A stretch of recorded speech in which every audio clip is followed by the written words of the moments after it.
Hello everybody, it's me, Nate, aka Devil Dog, and I'm back with a complete walkthrough for The Burn. It's the new level 70 dungeon released in patch 4.4 for Final Fantasy Online. It is recommended item level 340 to enter, and it drops level 355 gear.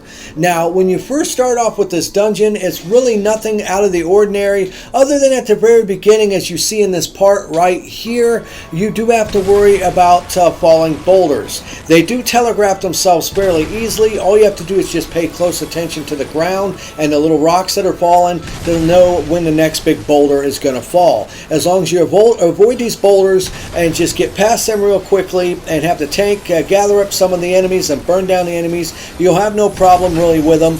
There's really nothing to really worry about with these ads leading up to the first boss. Just pay close attention to this first section with these boulders. Other than that, kill the enemies and you'll be on to your first boss. Alright, the first boss of this new dungeon is Hedatet, a giant crystal scorpion. He has several different moves that you want to pay close attention to get through this battle. Now, as you first start, you will see these 4 crystal towers that will appear throughout the battle. They will come into play throughout this fight. The first move he'll generally do will be called Crystal Needle, which will be a frontal stab that he'll normally hit the tank with. They'll do some good amount of damage. Just heal the tank through it. Really should be no problem. Now, the other move that he'll actually do is known as Hail Fire, where he will target a player and do a frontal crystal blast. Now, if you're targeted, hide behind one of the crystal towers to actually alleviate some of the damage. Now, after he hits the tower will actually explode, so you have to pay close attention to get away from the tower. Now, there's another move he does that's known as Shard Fall. He'll start making the whole room have a big room-wide AoE that you can't avoid. In this case, treat it like a meteor sort of blast and get behind one of the crystals. Right after he does blast the crystals, he'll immediately do a move called Dissonance. So after you hide behind the crystal to avoid being killed by his super move, run underneath him to avoid his AoE blast. It'd pretty much be an opposite donut right underneath them. You can hide underneath them to pretty much be okay. Now his next move he'll do is known as Shard Strike, where he will pick a player and have an AoE appear underneath him as you see, and all you want to do is space out away from the other players and preferably away from the crystal towers, because if you're too close to them, it will actually detonate the crystal towers, and if you don't have enough of them while he does his move Shard Fall, you pretty much will be a room-wide wipe.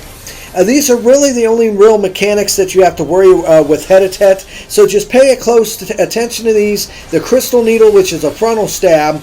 Hail Fire, where he'll target a player for a frontal crystal blast. Shard Fall, where you'll need to hide behind the crystal towers to survive. Followed by Dissonance, that you want to get underneath him to keep from being killed. And Shard Strike, where he'll pick AoEs underneath the players, spread out, and avoid the towers. That's pretty much the only mechanics with this guy. You'll be able to get through him and head on to the next part of your level. Now, most of these mobs you'll have to fight on your way to the second boss aren't really that special. You'll just have to deal with some charred enemies. It's best to pull them together in a group as long as you have a tank that's good enough and a healer that's able to heal you. There's really not too much AoE you have to worry about with them. Just the typical usual stuff. If you see something, get out of the way and beat them down. You'll get past this first group. Then you'll fight these guys right here, these goblins and the big charred goblin. The only thing you have to deal with here is the fact that the big charred goblin will cast a rather large AoE on the ground, which is fairly easy to avoid as long as you just make sure that you're not right underneath him. Burn down all the other goblins, the big goblin, and get into the third final group of ads here. Just burn them down. You got some charred dreadnoughts and some drones you have to deal with, but then you're on to your second boss. Alright, your second boss is the Defective Drone.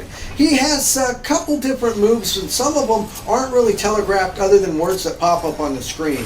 His first move will be Etherochemical Flame, which is a room-wide AoE that you'll just have to heal through. And now, as you're going and fighting through him, at a certain point in this fight, he will actually pop up on screen and say that he's deploying auxiliary drones. When he finds this, he'll zip off the stage, and you'll find these drones that will come up in his place, and they have 3 red lines above their head that starts filling up. And what you want to do is find the one drone that does not have lines filling up and stand in its face. Stand right in front of it, because it'll be the one drone that will not fly across the field and cause you major damage and knock you into the fire. As long as you just pay attention to that, you'll be fine. Now, after that, he'll start doing a move also throughout the battle called Etherochemical Coil, which is a spin move that, as long as you're not the tank, you really don't have to worry about. If you're a tank, you're going to take a little bit of damage. Just heal through that. Now, as you go through this battle, he'll also do another thing where he says deploying rock biters, which are these weird saw blades that'll appear on the edge of the arena.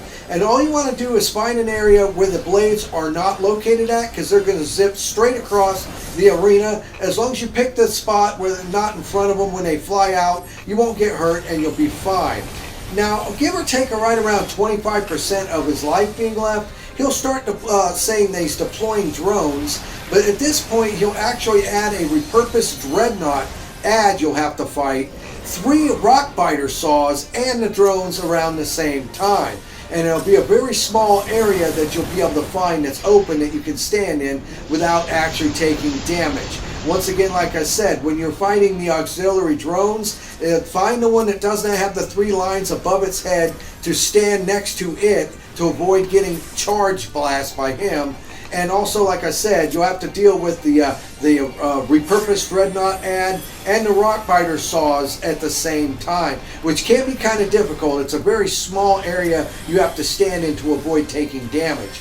But other than that, that's only the real moves that this guy does. Etherochemical Flame, which is a room-wide AoE, the Etherochemical Coil, which is a spin move, and then of course the auxiliary drones and the saw blades. As long as you should pay attention to those and find a safe place to stand as he's doing these moves, you'll have no problem in beating the Defective Drone and getting on to the third part of this dungeon.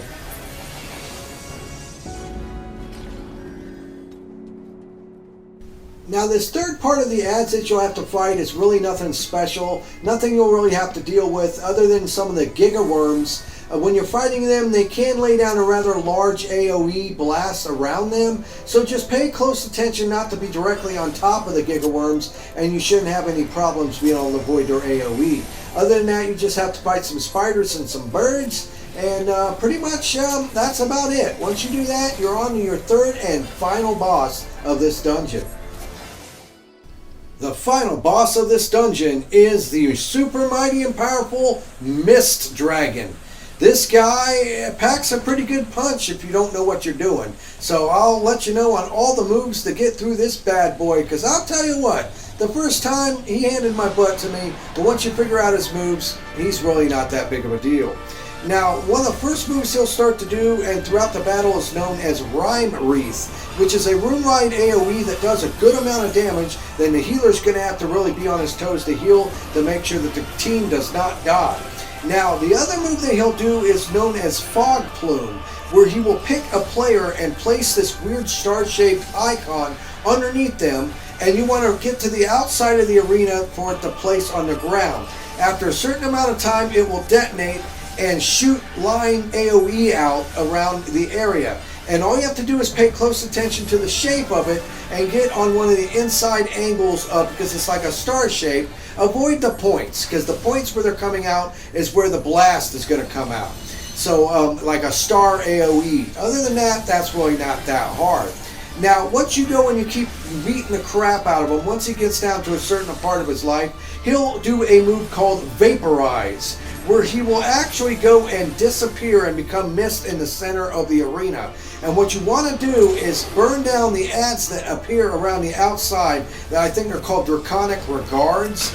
Burn them down and kill them as fast as possible, and do not attack the boss who's in the middle.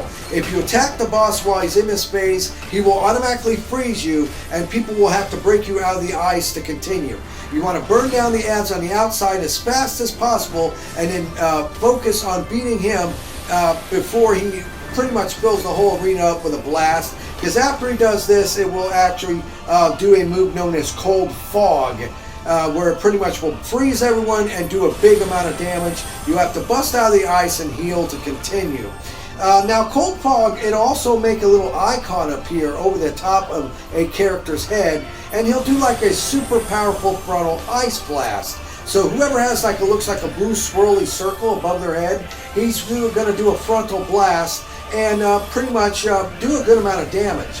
Now throughout this battle also, he will freeze people, so whenever you see someone frozen, you want to immediately break them out of their ice. If you don't do that, they will take damage, and pretty much you need all the power you can get to burn this guy down. Now, as you're progressing through the battle, once you get him down to 50% life, he will start picking 2 players to attach the fog plume to. So 2 players will have that little star icon underneath them. You want to place them on the outside of the arena and pay close attention to where the points are faced so you can stand in the correct area to avoid the AoE blast when they go off. Now, roughly give or take around at 40%, he'll do a move known as Deep Fog, where he will disappear and the area will get super foggy. And what he'll do is he'll start blasting across the arena in certain areas, and this is kind of tricky because I haven't really noticed anything that really lets you know where he's going to fly. It's kind of random, so you got to just run around and hope that you get lucky and avoid him flying through and blasting you, because he does a good amount of damage. And right after he's doing that, he'll do a room-wide AoE that you'll want to run away from and get to the opposite end of the arena to avoid taking massive damage. Now at this point in the battle, he will start kind of spamming a Rime Wreath and doing constant damage, along with doing some other moves. But other than that, those are really the only moves you have to deal with this guy. But he does hit rather hard, so the healer's going to have to pay attention and really be on the ball with the heals. Like I said, Rime Wreath is a room-wide AoE you have to heal through. Fog Plume is where he places an icon underneath the other character, and you have to run away from it and try to avoid the blast. Vaporize, he'll turn into a mist and create ads around the circle of the outside. That only happens like once in this battle, I believe. Cold Fog, where he pretty much will pick a character, place a blue icon over their head and do a frontal ice blast. And Deep Fog, which we did have him do it twice, where he will disappear and turn and the area gets all foggy and you have to avoid his blast, followed by a room-wide AoE you have to get to the opposite side of the arena to avoid. As long as you just pay close attention to this and make sure the heals are on par and the tank is doing its job and the DPS are burning them down, you should have no problem in beating the Mist Dragon and completing this dungeon.